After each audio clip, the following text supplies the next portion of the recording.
I'll start with a warning about my talk today. This talk is going to be, I think, very different to the sort of thing that you would typically get at university.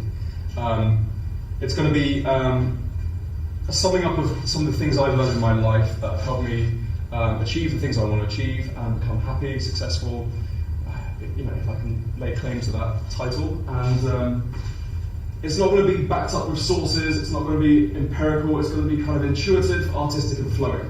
And my profound hope is that you would take some ideas from this and bring them into your life. What this isn't, it's not a kind of deep treatise on one particular subject. I'm not going to be pulling out all the sources, I'm not going to be building up a case point by point. It's just I'm going to flag up some ideas and hopefully you can think, hang on, that sounds really good, I'm going to go away and research that. Because in today's society, pretty much anyone in this, well, I think everybody in this room, can go find an answer to almost everything that there's worth answering, okay? But the question is you can't discern which questions to ask. So this talk is going to be a talk on discernment, rather than kind of answering the questions. Okay, I hope you enjoy it. So for those of you who are looking for the truth, I'm afraid you're not going to find it here, although if you're looking for the actual truth, there are many very reputable organisations that hold regular meetings on Sundays that will happily tell it to you. Okay, the first point that I would like to get across is that problems are the spice of life and that they never go away. What do I mean by this? Well, if you've ever seen a fairy tale or like a kind of a Disney film, and at the end of the film, the beautiful princess marries the charming, handsome, powerful prince, and they ride away into the sunset together forever, and they live happily, happily ever after, and the curtain goes down, and that's it, it's done. Problems are solved, yeah? The evil witch is being vanquished, and the whatever's been sorted out, okay? But I want to kind of put it to you that that's a fallacy, because if we were to pull the curtains back up at the end of this story, we'd find that actually, before the prince even gets back to his castle, his horse has broken a leg, or the peasants are revolting because it was a bad summer that year and they haven't got enough food, or his beautiful princess suddenly fancies one of the knights that's slightly more better looking than him, or the problems go on and on and on. And they will do until the end of both of their lives. There'll be a problem, or many problems, every single day that their lives exist. So what I want to say is, I think most of us here, I certainly was like this, and I still am when I'm not being as good as I should be. I think a problem comes along and I think, okay, get rid of that, and then everything's going to be okay. Get rid of that, and everything's going to be okay. And the truth is that that's a fallacy, because I hope I've demonstrated with that story about the fairy tale princess. The problems never, ever, ever go away for anybody. So here's a sad truth, that everybody in this room today will never have their problems done, ever. It's never going to happen. And I put it to you that no one in our human family ever has ever had all their problems going, with the possible exception of maybe the Buddha or one of those guys, but that's a question for another day. So if the problems are here to stay, then what do we do about it? Well, what I'm going to try and convince you of is that the problems are actually the spice of life. If you look back at your lives and you think about all the good things you've done, all the best moments, the shining moments of your life, I think you'll find it's when you've had a problem and you've overcome it, or you're overcoming it, or do you know what? The problem's there and you're fucked. You're in real trouble. And it's the dark night of the soul. It's where everything's going and the walls are caving down. And I think if you look back at some of the best moments in your life, one or two of them might be those moments. I know they were for my life, okay? So I want to kind of dispel a fallacy with this first tip. And the fallacy is that don't look for this state where the problems are gone, because that's a load of rubbish. You might, if those of you that are physicists or dabble in physics and you know about entropy, I think the closest we can ever get to a state of no problems is a state where entropy is reached maximum and everything's just this uniform kind of grey blur. Well, to me that sounds like a very, very boring sort of existence. It's perfect in its uniformity, but it's incredibly boring. And I think the very things that we enjoy in life, the very things that give us excitement and meaning and purpose, are the problems, are the surplus of pressure here and the lack of pressure there, the the power there and the lack of power there and the dynamic that goes between them as they move and shift between them. These are problems. So, what I hope you maybe explore later in your own time is, if you ever catch yourself thinking, God, there's this problem, if only it was gone, everything would be alright. Catch yourself saying that, because I think that's a fallacy. And also, for those of you that maybe have solved a problem, let's say you had a problem when you were 16, that, you know what, if I had a car, everything would be alright. If I just had this one car, the girls would like me, I'd be able to go to the shops, everything would be fine. And you know what? You work hard and you get your car, and everything is brilliant for about 5 minutes. And then maybe you need a better car. Maybe you need, I don't know, like a job where you're paid twice as much. Maybe the girls only get you if you've got a Ferrari or whatever it is that the girl wants, or I don't know. The point is that you've solved this problem. That was the be-all and end-all of your life. And yet, more problems came.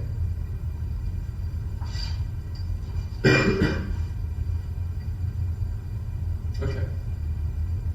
So point number 2 that I would suggest to you, and this is an incredibly broad subject, and again I just want to flag it up to you, just in case you find interest, and maybe you can go away and reflect on it and start what is actually an immense journey that, you know, I count myself lucky to be on the very beginning of.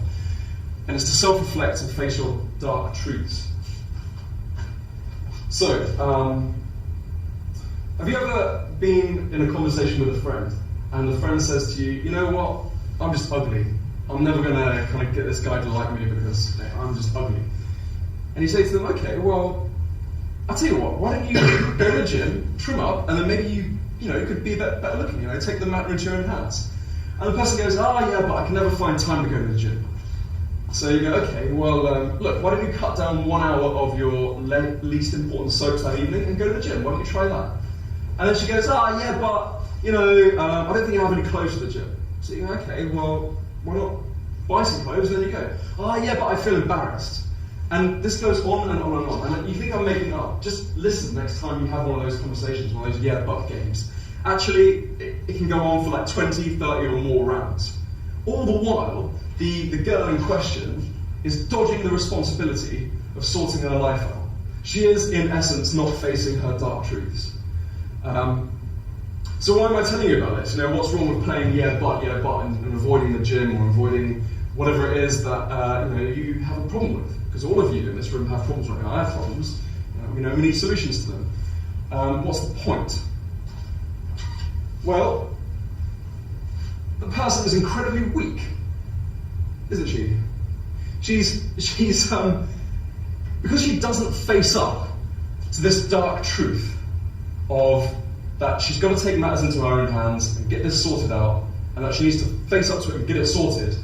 She's in fact reacting to life and reacting to her own little make-up world of, I don't have the clothes and all that sort of thing. And the woman has no power. Now, parking some aspects of philosophy aside for a second, I think power is actually a pretty good thing.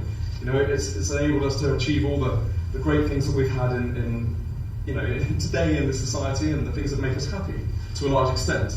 And I think if you're interested in gaining power, one of the first things you've got to do is examine your own dark truths and come to terms with them. Because once you've come to terms with them, you then have a position to build up from them. Avoid, like the plague, what you might call cognitive dissonance, okay?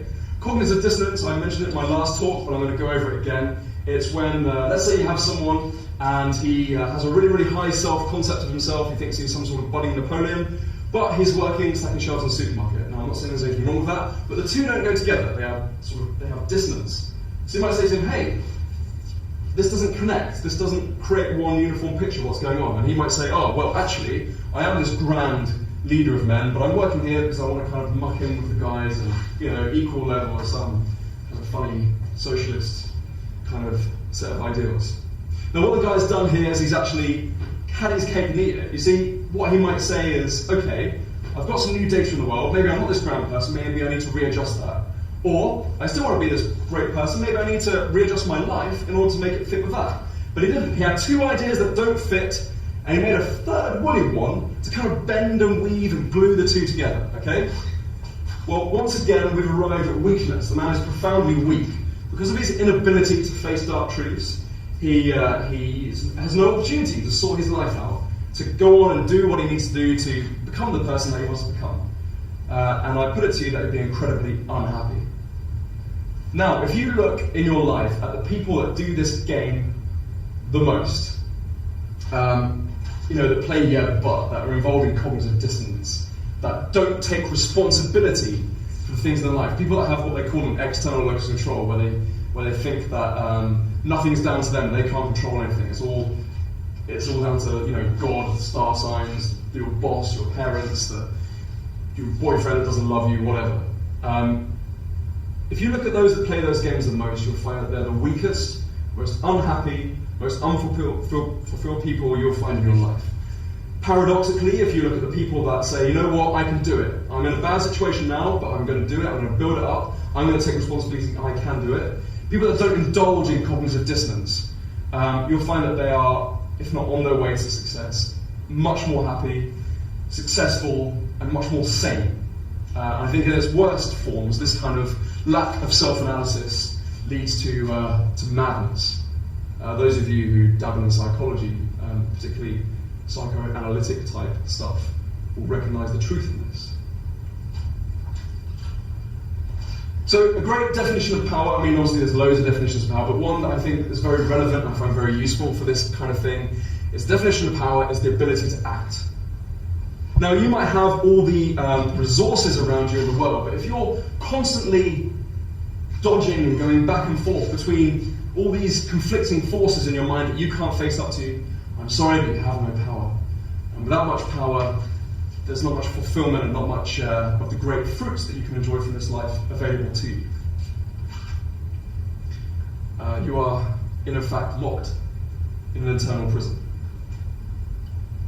Okay, the next one. School is a load of bullshit.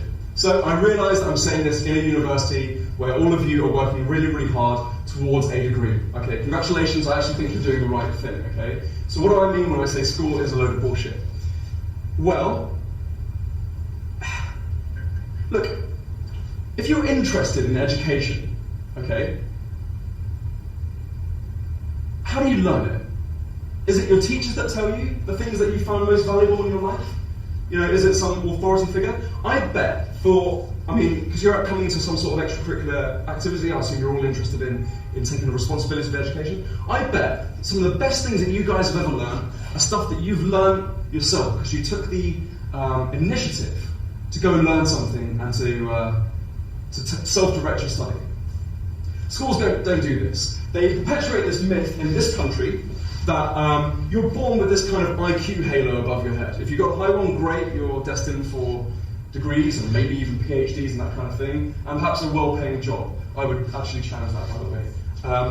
And of course, the people with low IQs, well, tough luck, do your best, see if you can do these kind of random challenges that we've set you, and you'll probably end up in some low-paying job, unfulfilled if you're lucky. Well, I think that's a load of crap.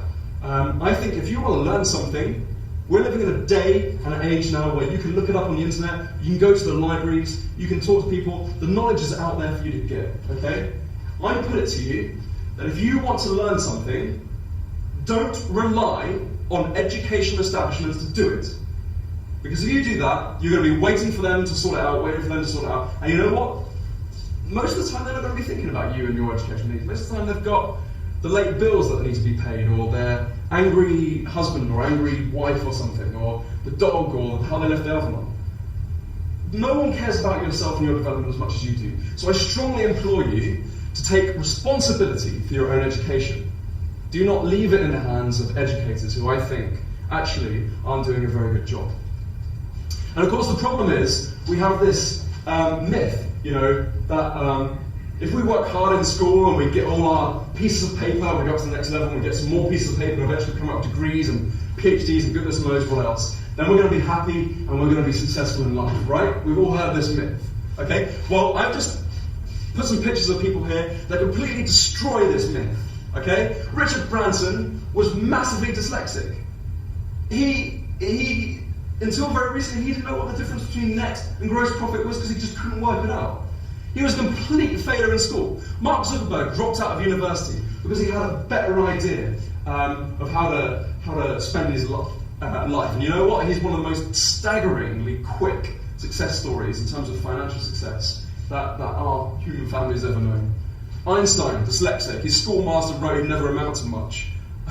Steve Jobs, if he was standing here right now, he'd be saying, I think he would be saying the same things that I'm saying, with much more venom in his tone. He hated this whole kind of educational establishment going through it. He was a complete rebel and really, really wanted people to take responsibility for their own education and think for themselves.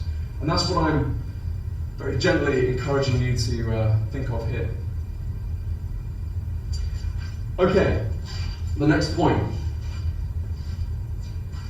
Win-lose, win-win.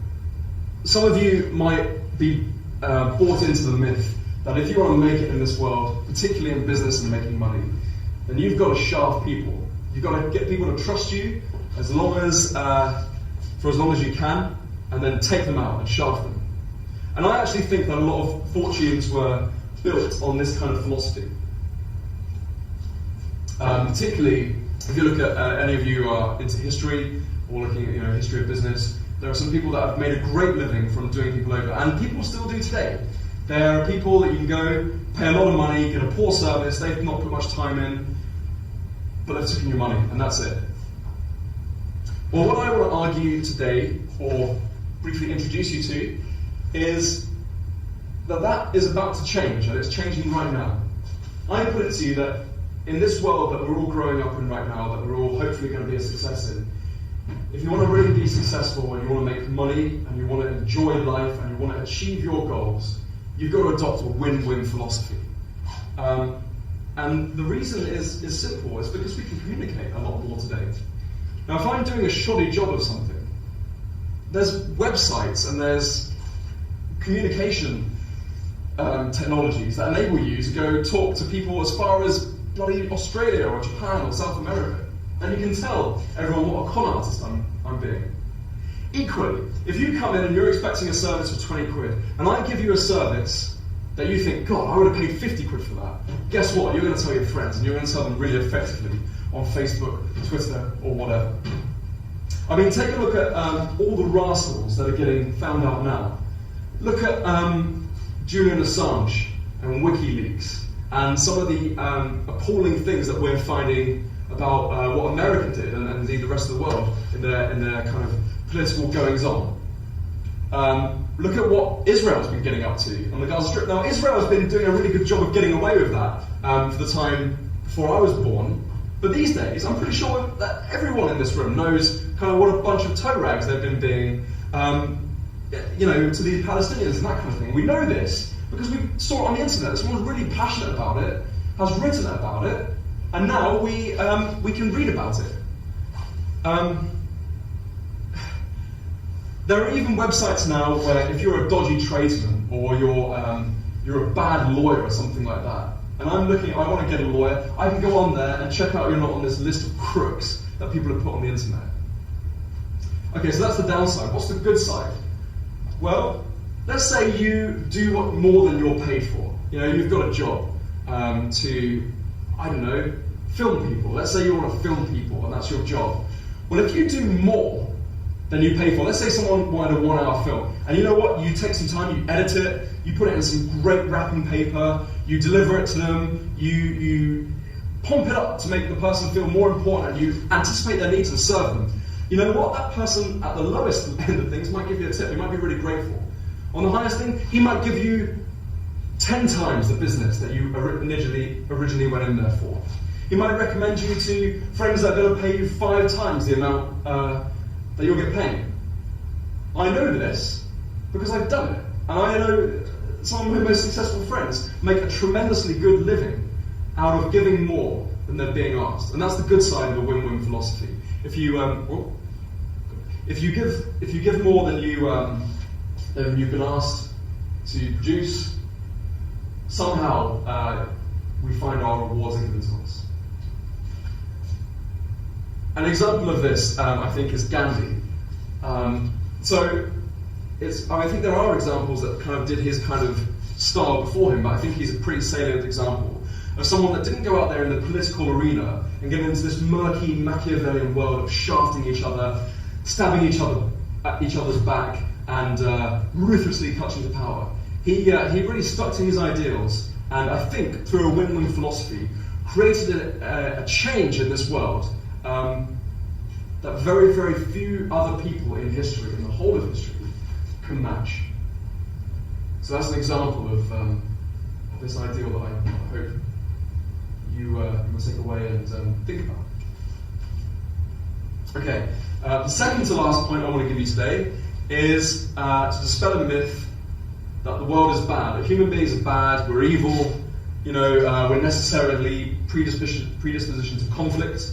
I want to tell you that this life right now that we're all living in has never, ever, ever, ever been as good as it is now. Okay? I want to put it to you that we're living in a golden age, the likes of which we've been looking forward to for thousands of years. Let me give you some examples. Some research has been done on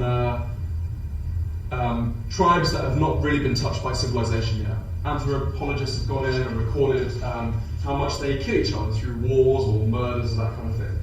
And what they found is that, you'd have to look at the statistics yourself, but it's something like 50% of males that don't reach full adulthood or die of natural causes. They die from a bloody death, okay? So if we take all the men in this room, 50% of you would die from a bloody war or a murder or something like that in these uncivilized kind of parts of the world.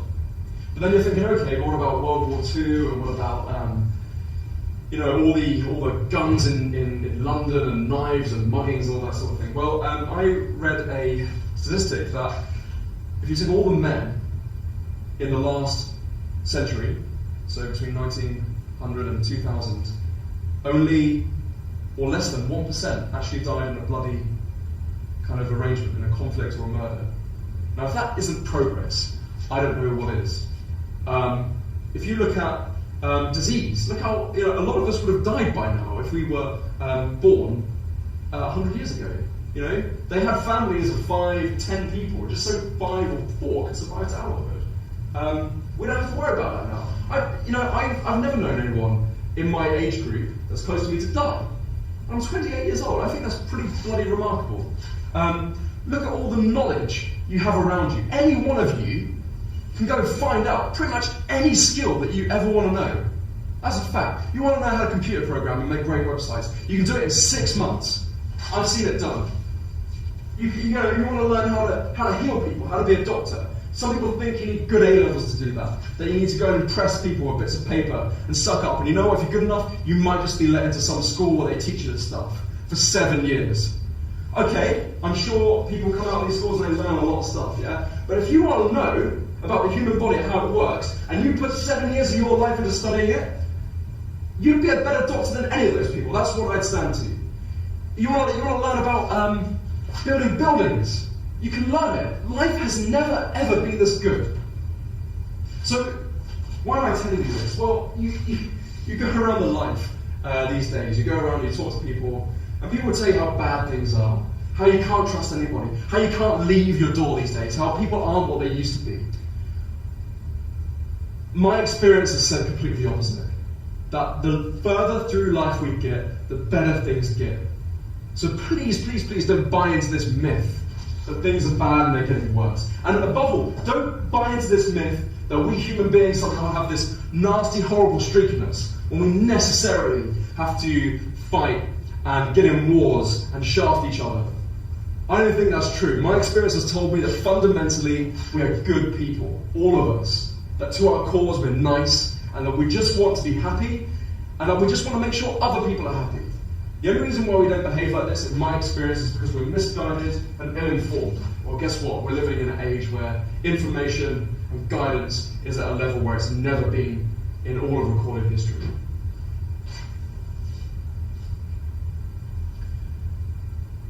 Okay, so, to conclude, and to go to point 6. Some people, when they give a talk, they like to write their own conclusions. I thought, you know what, I'm going to borrow one from someone that I thought did a much better job than I'd ever be able to do. The comedian Bill Hicks. And he was a very funny man, but apart from that, he also had this great philosophical edge to his talks. all these comedy shows. So I'm going to read to you what he said at the end of some of his shows. He said, "The world is like a ride at an amusement park. And when you choose to go on it, you think it's real, because that's how powerful our minds are. And the ride goes up and down and round and round. There's thrills and chills, and it's very brightly coloured, and it's very loud. And it's fun for a while. Some people have been on the ride for a long time, and they begin to question, is this real, or is this just a ride? And other people have remembered, and they come back to us, and they say, hey, don't worry, don't be afraid, ever, because this is just a ride. And we kill those people. Shut him up! We have a lot invested in this ride, shut him up! Look at my furrows of worry. Look at my big bank account and my family. This has to be real. It's just a ride. But we always kill those people, those good guys who try to tell us that. Ever notice that? And we let the demons run amok. But it doesn't matter because it's just a ride. And we can change it anytime we want. It's only a choice. No effort, no worry, no job, no savings and money. It's just a choice right now between fear and love. The eyes of fear want you to put bigger locks on your door, buy bigger guns, close yourself off. The eyes of love, instead, see all of us as one.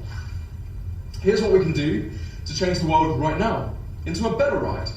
Take all the money we spend on weapons and defense each year, and instead, spend it on feeding, clothing, and educating the poor of the world, which it would do many times over.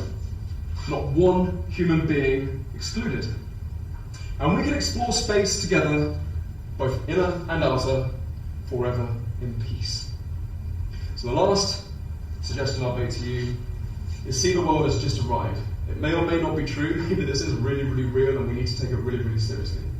But I found that if you think of this whole human experience that we came into from goodness knows where as a ride, you'll find it a much better ride and you'll potentially achieve the things that you'd like to achieve much more effectively.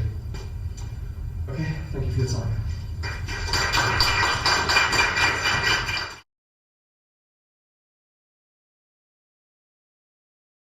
Well, that's a problem, isn't it? We're sitting around, we have all this stuff around us, all these resources, and, a lot of people aren't happy. Look at America, for example, that's had kind of the most time to catch up with, technology and all the miracles that we can make and achieve in this modern world.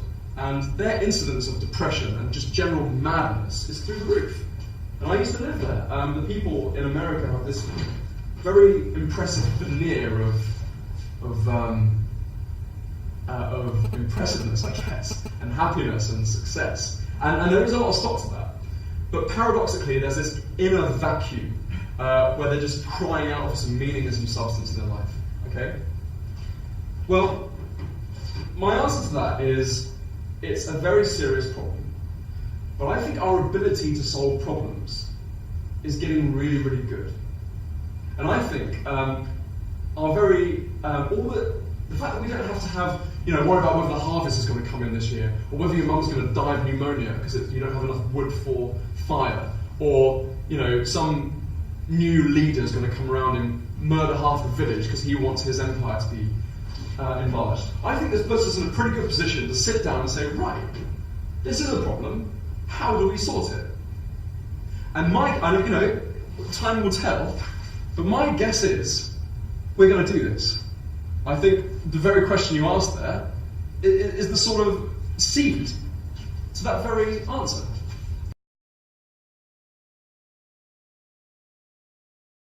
Okay, well, you make an incredibly good point there.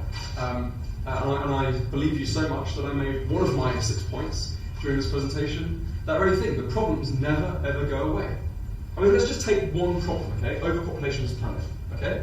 Let's say in 10 years' time, technology takes a quantum leap, and we're able to achieve faster than light travel, and we can get to a new star in our galaxy quicker than you can get from here to London. Well, if you're going by train, it'll probably be a lot quicker, especially on Sunday. Well, you know what? We'll do that, and the problem will be solved for a while. And then one day we'll wake up and we'll look out into space and we'll go, you know what? This galaxy is getting a bit full up. What do we do? And the new problem will come. And so on and so on and so on. There's no end to it. I think that problems are exactly as hard as they always have been. I mean, let's say we're living in a medieval village, and we have to use the best of our resources to make sure there's enough grain in the silo this year. And we try our best, and we might do it, we might not. Okay? Well, we're all kind of living in Essex, and we're all got goals to achieve. We might do it, we might not. I happen to think that our challenges in life are pitched exactly at our level. If they're too hard, well, they're not our level. We're not working towards them. If they're too easy, we've done them and we've moved to the next one. So my personal belief on this matter is that problems, individually and collectively, are as relevant and as difficult as they've always been. And I think you're right to point out they're never going to go away. But that's the nature of the universe, that's the nature of the human condition. That's what makes this whole ride so fun, in my opinion.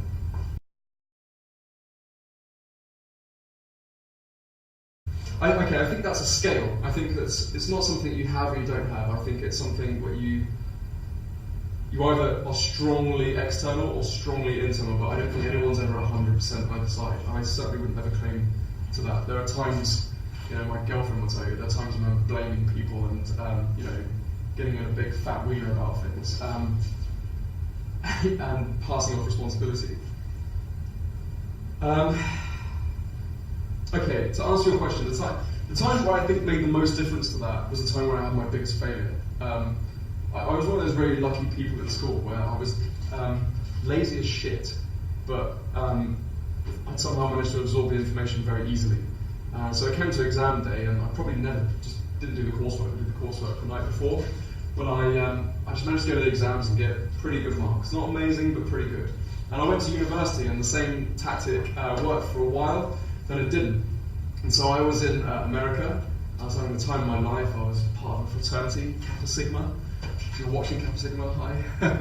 and I got sent home because I didn't do my coursework from the first year. And that shocked me. That put me into a real position where I thought, okay, if I'm going to make this whole thing work, this whole life experience, I've got to work at it. It's not just going to come and land in my lap. And that's where I started taking responsibility for things and developing an internal locus of control. And since then, it's been steadily, gradually shifting towards the more internal side. Okay, there's 2 points there. Like, you've got the controlling of the ride, and if you want to, how do you get off the ride? Okay. So, to answer your first point, I would say, all of the above, and what I talked about in my last talk, and the ongoing discipline of self-improvement. If you want to stop people controlling you, self-analyze. Start taking stock of your life and thinking, okay, here's the problems, now what can I do to improve them? Go sit down, find one problem you've got, write a list, write 1 to 20 on a side of paper, and write 20 things you can do right now, today, or begin to do, to sort them out. Go do that. Go find someone that's already solved your problem and go ask them how they did it. That's a very, very good idea. Or go and get a book that person has written. I've done that many times and solved many of the problems that I've had and am solving. To answer the second question, which I think is a lot more interesting, how do you get off the ride? Well, there's 2 ways. The first way is you die and the ride stops, or maybe it transmutes into some sort of other ride. I'm not really sure. But the Eastern kind of philosophy and way of looking at things is, Buddhism, Hinduism, that kind of thing, is they kind of have this idea that you want to, particularly in Buddhism, that you turn your ego off, this kind of ride processing machine. Turn it off, shut it down, and go back and back and back. And if you do that well enough, you reach, nirvana, although that's kind of a loaded term. And you're off the ride. It's kind of like, that moment in The Matrix, that film The Matrix, when Neo sees the Matrix for what it is. I guess nirvana is something like seeing the world or the universe for what it is and not being involved in the ride, just sitting in a chair and watching it go by. And I actually think that's a very important and valid thing to do. So if any of you are interested in exploring that, I'd strongly urge you to get into meditation or look at some shamanic practices that would encourage you to explore what the ride is and how to get out of it and that kind of thing. I think it's a hell of a journey. It's a lifetime journey, or maybe a many lifetime journey, but it's incredibly interesting thing to do.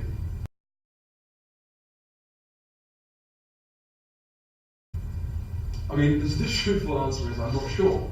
That's yet to be decided, and I haven't, I guess, studied it as much to be able to give you a good answer to that. I mean, what I could say though, kind of on an intuitive kind of level, based on the things I've learned in this life,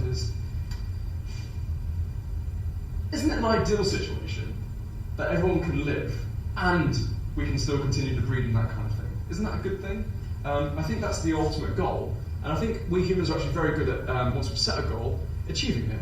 So I think it's not unrealistic whatsoever to expect that we could start colonising other areas and moving people off planet and that kind of thing.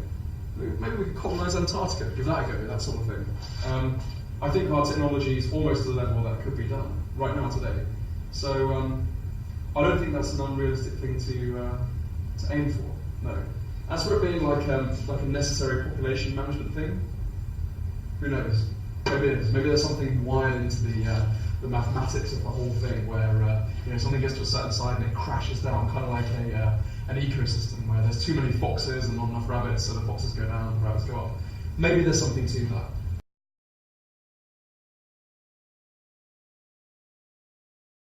People with external locus controls, even though they've outsourced all responsibility of everything and they live these idealistic sort of childlike lives, their levels of illness are much higher.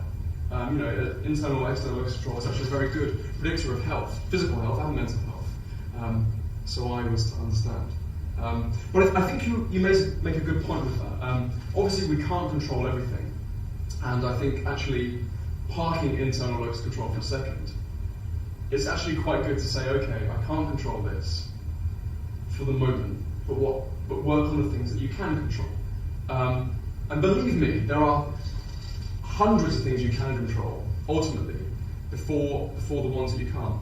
And you know what? I actually think that it's not too bad a myth to kind of kid yourself into believing that you can control things. I mean, look at the really, really successful people in the world, like Napoleon. I mean, he started out as a nobody from Corsica, and he had this idea at some point in his life that he could go and be emperor of Europe.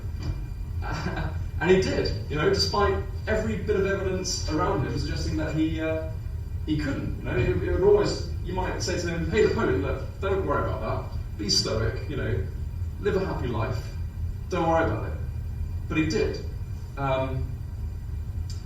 So I think for those two reasons, for your health and for achieving, you should have your internal locus. And then the thing to remember about external locus control is it's kind of like eating cake, or skipping the gym, or paying for money on a credit, paying for things on a credit card, something like that. It's great in the short term because it's like, you know what, I don't have to deal with it. It's gone. Dad can deal with it, or the government, or whoever, the priest, or whoever it is. It's great. But long term, you're giving away power to sort it out. And I actually think that's catastrophically more valuable than the short-term pain of having to bear the responsibility of it and move forward.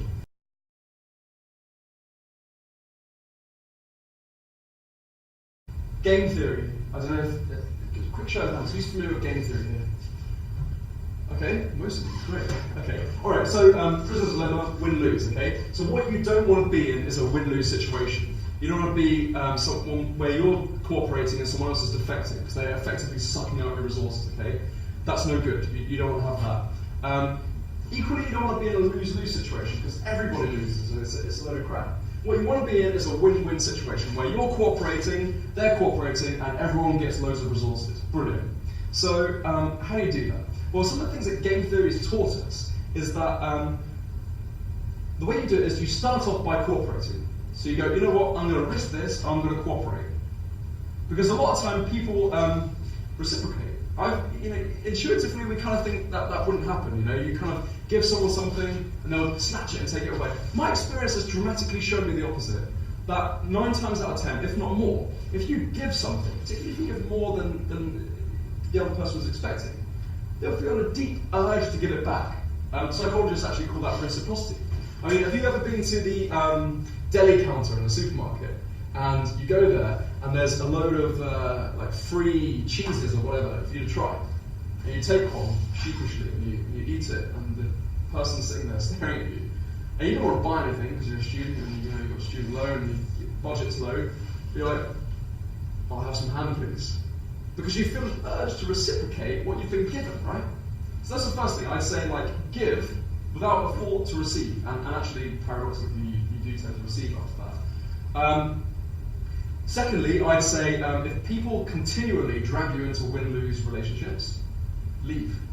Don't deal with them. There are so many people you can trade with emotionally, financially, and in any other resource that you might want to measure that would deal in win-win situations. I'm sure this room is full of them right now. So seek those people out and trade with them. And the other thing is, there's kind of the undertone of like kind of bringing people up to like your philosophy, bringing them up to like this kind of nice. Something about that doesn't sit right to me. I think ultimately we can never really know what is right and what is wrong. So I think it's kind of a bit selfish and a bit ignorant to say, look, I've got this right philosophy, even if it's really well backed up in logic and mathematics or game theory or whatever, and to impose that on other people. I don't think that's very good. I think if you want to demonstrate that your philosophy works, demonstrate it. Live a life that people can say, yeah, he has what I want, and then people perhaps by virtue of your example will try and follow your suit.